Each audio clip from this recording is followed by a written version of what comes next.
기독교대한 선교교회가 이주민 선교 컨퍼런스를 개최했습니다. 제주도 예멘 난민 문제로 국내에서도 난민 논의가 뜨거운 가운데 도내는 선교 사역 못지않게 국내로 찾아온 이주민들을 사랑으로 품어야 한다는 주장이 제기됐습니다. 일본 서부 지역을 중심으로 내린 폭우로 막대한 피해가 발생했습니다. 일본 정부는 재해대책본부를 긴급 설치하고 광범위한 피해 지역에 대해 복구 활동을 시작했습니다. 정부가 둘째 낳고 싶은 사회를 만들자는 저출산 종합대책을 발표했습니다. 이번 대책은 출산율 상승의 목표가 아닌 삶의 질을 높이는 데 초점을 맞추고 있지만 실효성 문제 등 여전히 단기적 처방에 그치고 있다는 비판이 제기되고 있습니다.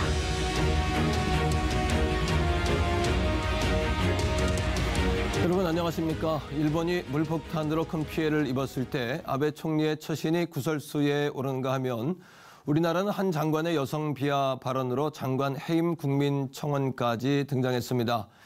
자신이 있어야 할 곳을 알고 때와 장소에 맞는 언행을 하는 것만큼 중요한 일은 없습니다.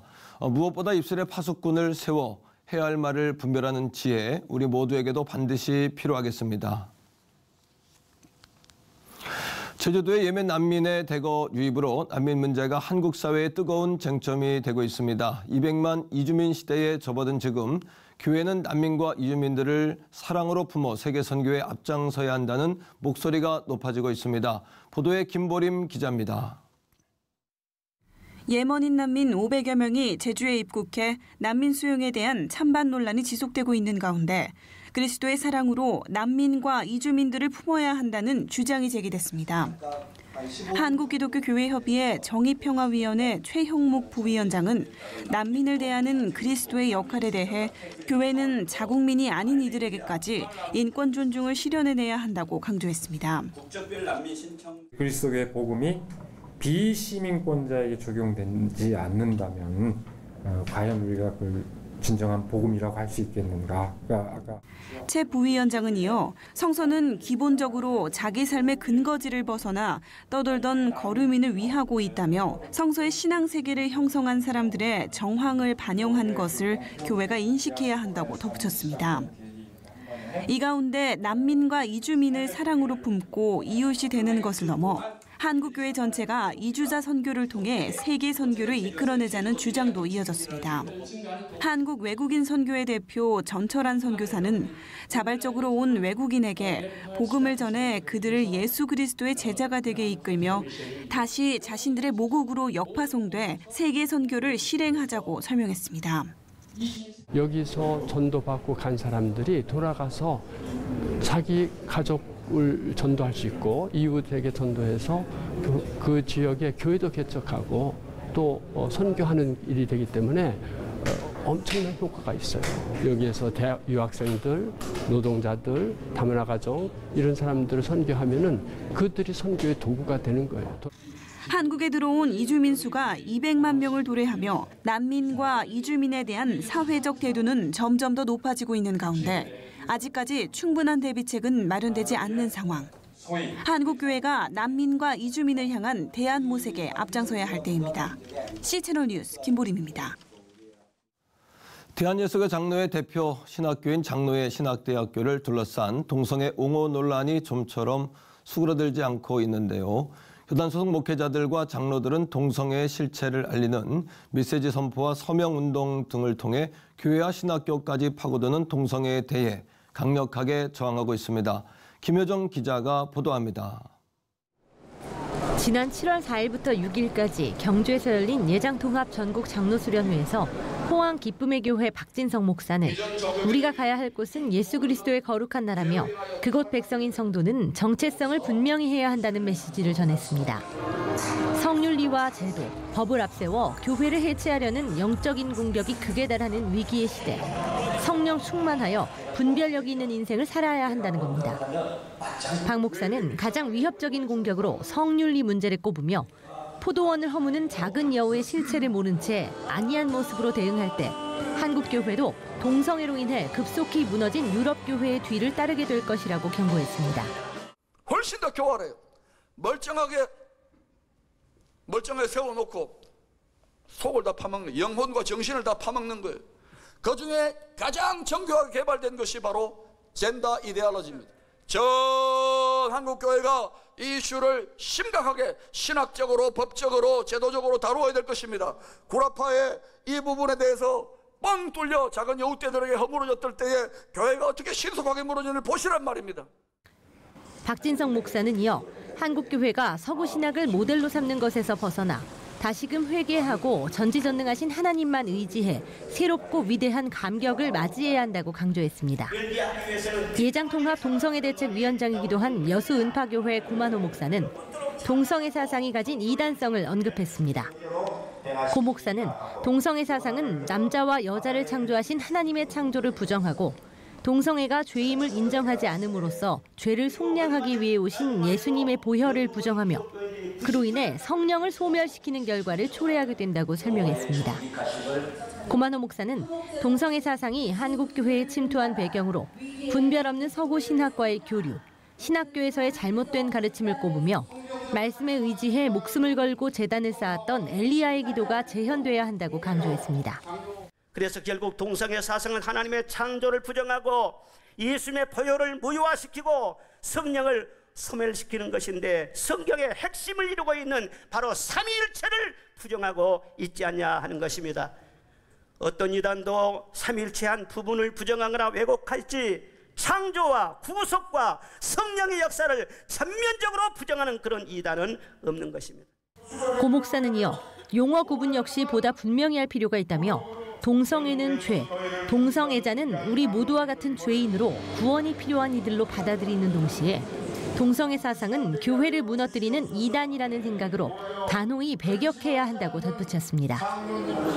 교단 소속 장로들 역시 동성애 사상에 강력하게 반대한다는 의견을 분명히 하고 신학교의 개혁과 총회 차원의 단호한 대처를 한 목소리로 요구했습니다. 저희들 세대하고는 시대 차이를 할까? 그래서 상상치 못한 일들이 일어나고 있는 것은 즉 말세이기 때문에 이런 일이 일어난다고 보기 때문에 더욱더 우리 기성세대들이 더욱더 정신 차리고 후세들을 위해서 우리가 더욱더 기도를 해야 될 것 같습니다. 예장통합 한민호회 동성애대책위원회를 중심으로 진행한 반동성애 서명운동에는 총 2,200여 명의 장로들이 참여했으며 장신대 출신 동문으로 구성된 장신대 정체성 대책위원회도 장신대 안의 친동성애 교수와 학생에 대한 강력한 처벌을 요구하는 등 논란이 확산되고 있습니다. C채널 뉴스 김효정입니다. 이어서 그 밖에 교계 소식 전해드립니다. 사단법인 한국장로교총연합회가 제2회 비전 70 사랑마을 엑소더스 한반도 포럼을 개최하고 한반도 복음화와 다음 세대 부흥 전략을 논의했습니다. 포럼에서 주재 강연을 맡은 한장총 오치용 부회장은 지금 우리 주위의 마을을 바라보자며 마을을 새롭게 만들고 하나님의 목장으로 변화시키기 위해 우리는 먼저 가까운 마을을 사랑으로 품어야 한다고 강조했습니다. 이번 포럼에서는 한반도 복음화를 위한 10단계 전략이 소개되며 참석자들은 함께 한장총의 사랑마을 엑소더스 한반도 선교 전략과 연구를 통한 마을 선교에 나아갈 방향을 모색했습니다. 활동이라는 것은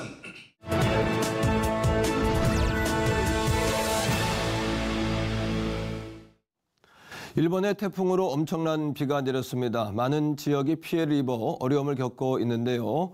관련 소식 현지 연결해 알아보겠습니다. 후쿠오카 국제교회 황석천 선교사님 전화 연결돼 있는데요. 이제 비는 그쳤겠습니다만 피해 지역이 굉장히 광범위한 것 같던데 어떻습니까, 선교사님? 네, 피해 지역은 서일본 지역인 히로시마나 오카야마, 쿠라시키, 시코쿠의 에이메켄 주로 이런 지역들이 아주 광범위하게 피해가 일어났습니다. 피해가 많은 이유는 물론 많은 비가 내린 결과이지만 그로 인해 강이 범람을 한다든지 산사태가 일어나는 바람에 많은 피해를 입었습니다. 무엇보다 인명 피해가 많아서 안타까움이 큰데요. 지역별로 피해 지원 작업도 들어가야 할 텐데 어떻습니까? 예, 그렇습니다. 일본은 먼저 군이나 관이나 경찰들이 먼저 1차 재복구 작업에 투입이 됩니다. 그 이후에 민간 자원자들, 지원자들이 이제 그 지원 작업에 들어가고 합니다. 후쿠오카 인근 지역인 이즈카 지역에는 580세대가 피해를 입고 피난에 있었지만 그게 민간 자원자들이 봉사를 하기 시작했습니다. 그리고 현재 기독교 관련 단체에서도 혹시 피해 교회들이 있는지 파악 중이며 상황을 파악하여 피해 지원을 하려고 준비 중에 있습니다. 네, 피해 복구를 위해 많은 지원이 필요할 텐데요. 저희는 기도로 좀 돕고 싶습니다. 지금 가장 필요한 기도는 어떤 건가요? 예, 어려움을 당한 이웃을 위해 자원봉사자들의 현장 참가가 제일 요청되어지는 상황입니다. 비로 인해 침수되고 엉망이 된 집들을 정리하는 일에 사람들의 손길이 많이 필요합니다. 가능하다면 한국교회가 이런 일에 적극 참여되어지기를 부탁합니다. 예, 피해 복구가 되려면 많은 시간과 노력이 필요할 텐데요. 네네.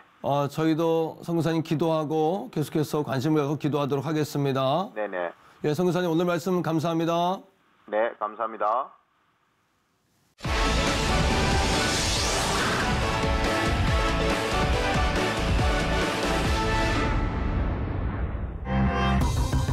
지난 5일 정부가 새로운 저출산 종합대책을 내놨습니다.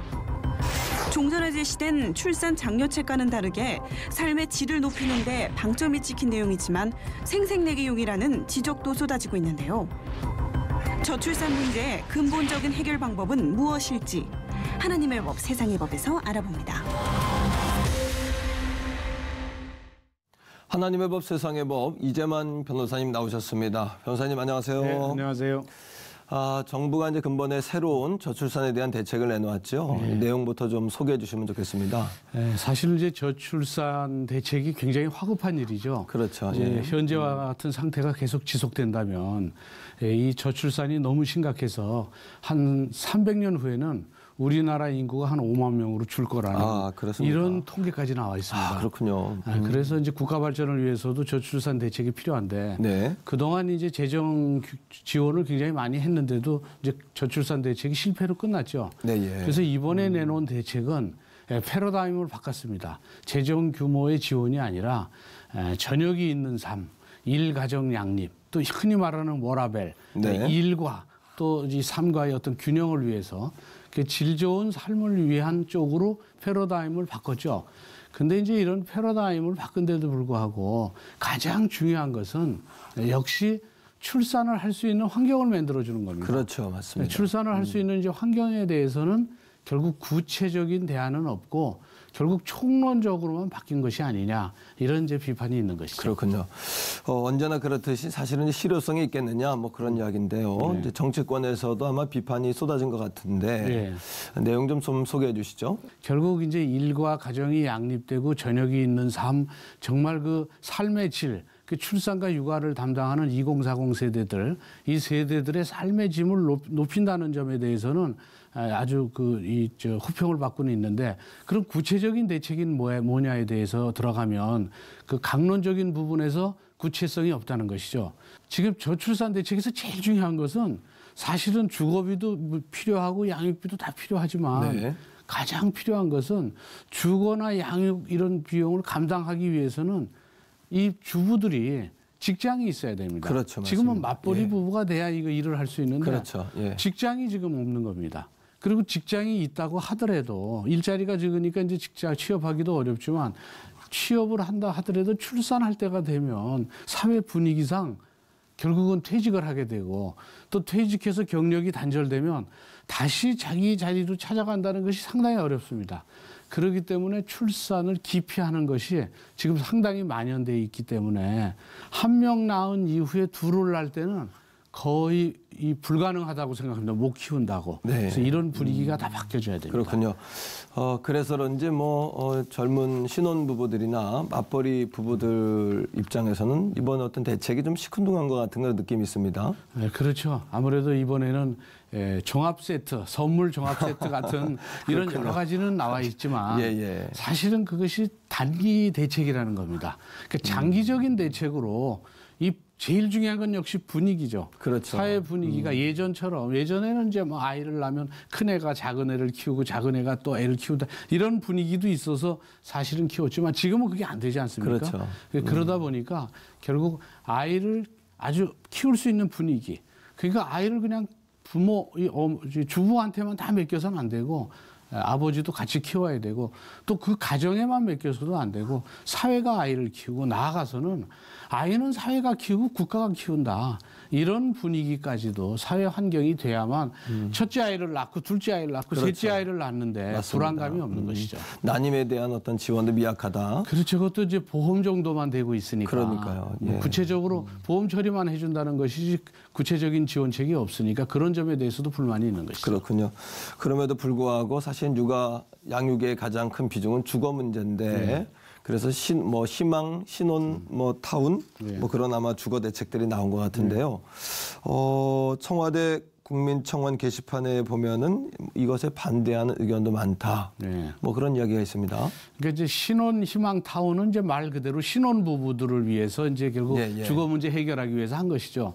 그런데 이제 신혼 부부들을 위하다 보니까 사실은 이제 청년들, 이제 결혼하려고 준비하는 청년들도 있고 아직 결혼 정년기를 넘겼지만 이제 곧 결혼할 수 있는 이제 잠재적 가능성이 있는 사람들, 맞습니다. 이런 이제 독신자들도 있을 테고 또 서민 가구들도 있죠. 신혼은 아니지만 이제 서민 가구들도 있을 텐데 이런 사람들의 경우에는 결국 대상자가 아니니까 상대적 박탈감을 느낄 수 있어요. 또 하나는 신혼희망타운을 만들려면 결국은 이제 땅이 비싸니까. 그렇습니다. 어떤 이제 그린벨트나 이제 그런 데를 풀어서 해야 되니까 그렇게 풀다 보면 지금 또 그린벨트를 만든 원래 입법 취지를 벗어나서 난개발이 될 우려가 있고 그래서 사실은 신혼희망타운에 대해서도 여러 가지 이런 문제점들을 다 해결하면서 진행을 해야 되겠죠. 그렇군요. 변호사님 그 저출산에 대한 대책은 분명히 필요한데요. 대책으로 끝나는 것이 아니라 근본적인 해법이 있다면 무엇이라고 생각하시는지요? 아무래도 이제 근본적인 해법이라면 저출산에 대한 사회적 분위기를 바꿔야 됩니다. 그걸 바꾸기 위해서는 회사에서 출산을 한다고 해서 그들을 바로 퇴직시키게 하는 그런 사회적 분위기.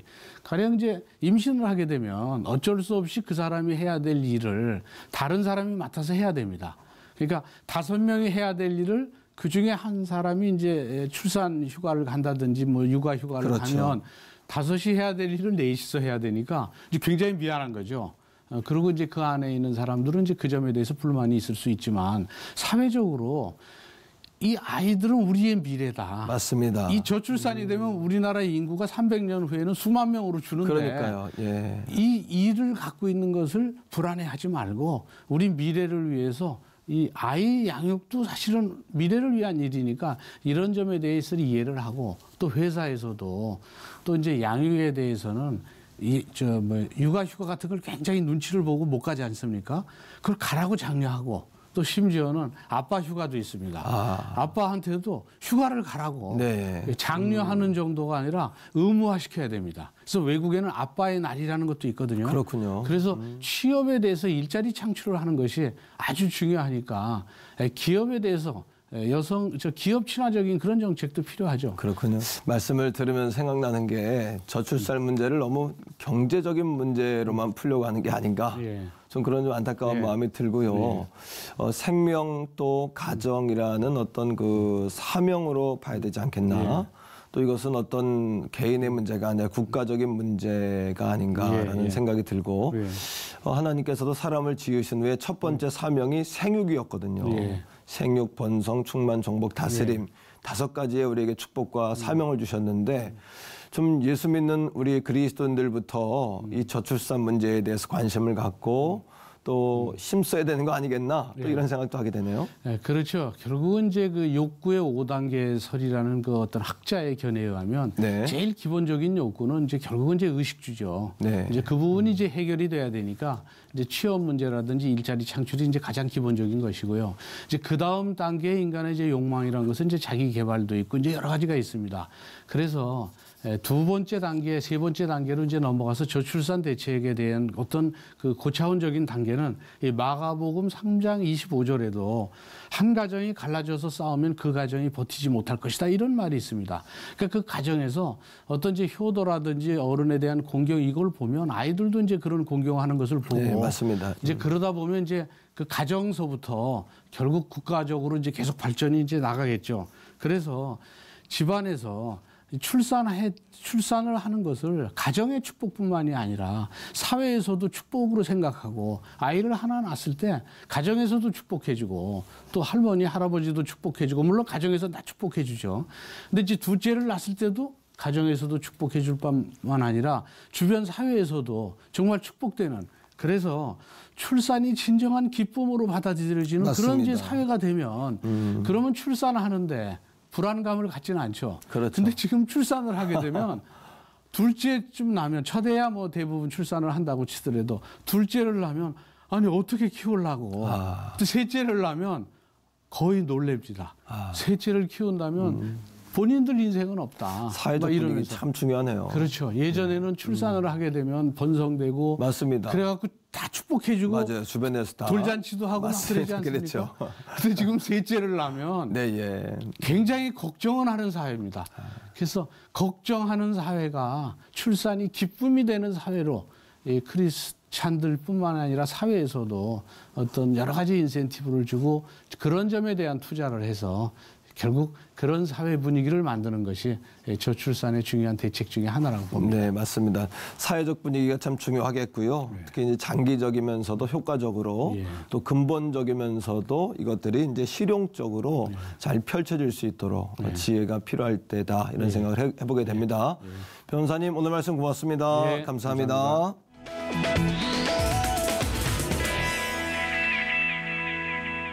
장맛비로 주춤했던 더위가 다시 시작됐습니다. 폭염주의보도 발령된 곳이 많은데요. 덥고 습한 날씨가 이어진다고 하니 무더위를 건강하게 견딜 수 있는 체력 관리 잘 하셔야겠습니다. 시청의 벽어준 굿데이는 시청자 여러분과 함께하는 방송입니다. 좋은 의견 있으시면 아래 전화번호와 이메일로 연락 주시고요. 인터넷을 통해서도 방송을 다시 보실 수 있습니다. 오늘 순서는 여기까지입니다. 시청해주신 여러분 고맙습니다.